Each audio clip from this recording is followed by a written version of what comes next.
All right, this was Sioux class number 6. We worked on tuck turns tonight. So we reviewed some ideas whenever we're practicing tuck turns, things to think about. One is staying on the balls of your feet, so staying forward so you're nice and grounded and balanced. Another one is kind of thinking about as you're turning, think kind of like an axis down through your head, straight down to your feet, so you're kind of turning on that axis. Arms out, not like a pencil, more like a bird. Bending your knees to stay nice and balanced. Any other things? That's all the things. Okay, that's all the things. So we did a couple different types of tuck turns tonight. First one we did was, the behind the back. Yes. So we did this one. A rock, step, triple step, step, step, triple step. For this one, talk about the importance of leads using your whole body to do this tuck. Stepping out, making sure you're doing this tuck nice and low, and having a nice solid frame for your follow.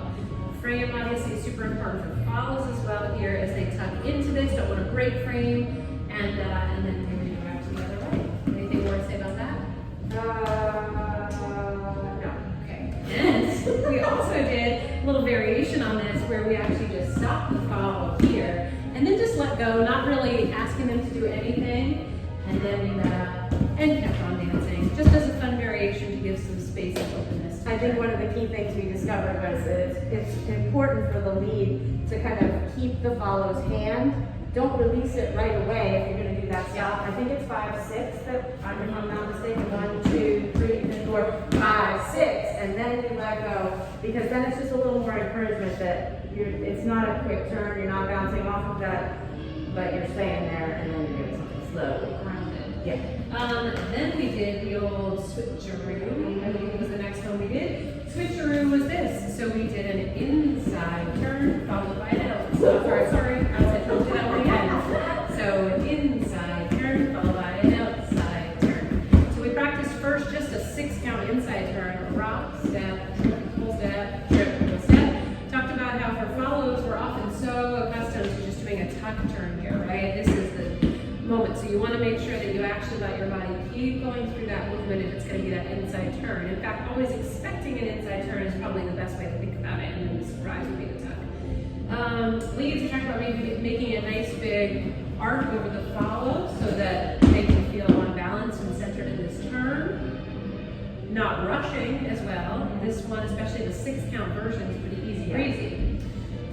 Whenever you're practicing this, it's nice to mix it up a little bit. Practice tuck turns, just the 6-count inside, and then the old inside with the tuck at the end to sort of keep follows on their toes. Yeah. Just for follows to pay attention to if they're getting a direction or not.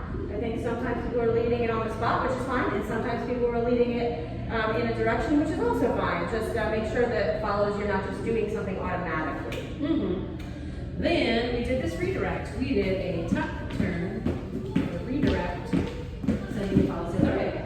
This way, step, triple step, step, triple step. So for this one, maybe we show it this way so that I think this is easier to see the back.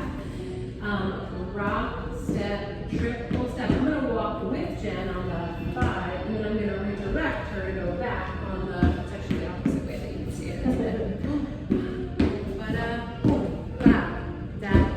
I want to make sure I follow through and give her just a little bit of momentum after that redirect so she knows which way she's going. One more time. Rock, step, triple step. I go with her and then redirect her. Yep. Making sure that you're stopping that second triple step in the middle so that the follow is actually changing directions rather than doing a triple step. Did you already say that? You probably did. Probably not. Then we did a follow variation. Look like this. Boom, ba, da, da, da, ba, boom. So that is a 1, 2, 3, 4, 5. We're trying to get it a little bit before the 5. So normally we go 1, 2, 3, and 4, 5, and 6. We're trying to make this 1, 2, 3, and 4, 5. Just getting it in there. And it's just a little scuff, a little circle, scuff, hop, step. And we get led in tuck turns so much follows. It's a really fun thing to be able to have a little thing to do. Make it one more time. Boom, ba, da, da, da, ba, da, da. I have a question at the end of class from somebody who tried to lead the that one, and the follow was trying to do the scuff hop step at the same time. And to me, it's the way it goes. Sometimes you try to do a variation, it doesn't work out. You might have to change your footwork to go with the lead. But how do you feel about that? You gotta think on your